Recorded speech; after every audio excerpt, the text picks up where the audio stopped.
Sawubona Khunjuliwe. Uyayikhumbula yini le ndoda lapha kuJohane sahluko 5 le yahlala 38 weminyaka ngaseChibini, solo baphila basukuma abantu babuyela emakhaya, kepha yona solo ihleti.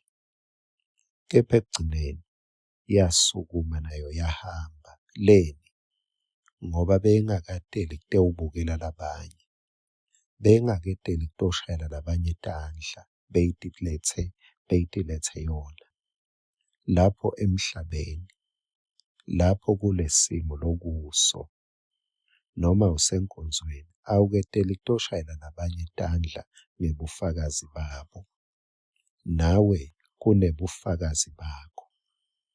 Leyo minyaka loyihleti ulinzile akusi iminyaka yekubukela, kepha iminyaka yokuthi sengibabonile labanye nami ngithi awugcina ngibonakala.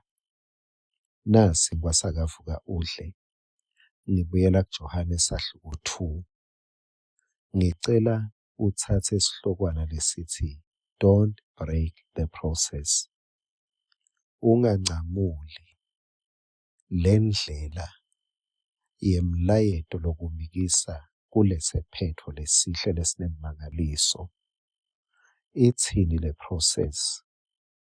Verse 5, Johane 2 verse 5. Unina wathi etincekwini, nibokwenta konke latanitshela kona. Le process isinyathelo sekucala. Tifundzise kubalalela bantfu labasenior noma bantfu labamati kangcono Jesu kunawe. Ungatikhandzi ngaso sonke isikhatsi wati kangcono wena. Batfole lotatitfoba ngaphasi kwabo labatawumati kangcono Jesu. Maria bekamati kangcono Jesu, watshela bafundzi bakhe. Labe bafundza baseklasini, kepha Maria bekahlala naye. Liklasi ngeke bese likwenta uba ngcono kunemuntfu lohlala etinyaweni taJesu.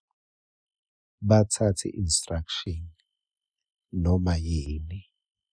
Kwesibili, kulo verse 7, Jesu wathi kuletinceku, gcwalisani letimbita ngemanti.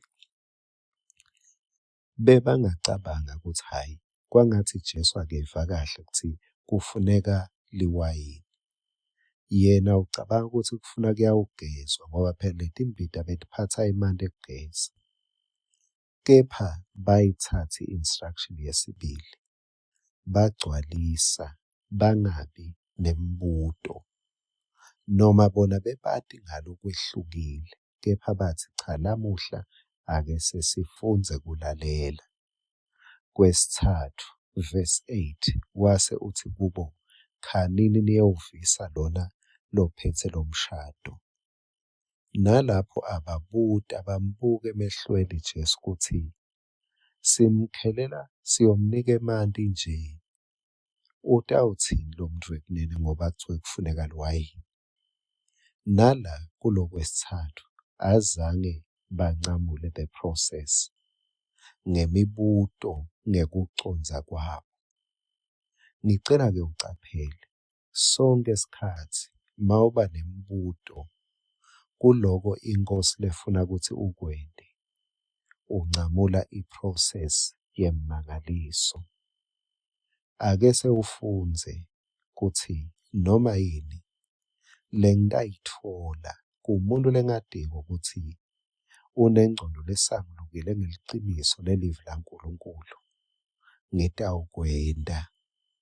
Ngoba each time uba nengcondo lephambana nako, ngoba ucabanga ukuthi wena wati kangcono noma wati kakhulu, ngula umangaliso uncamuka khona.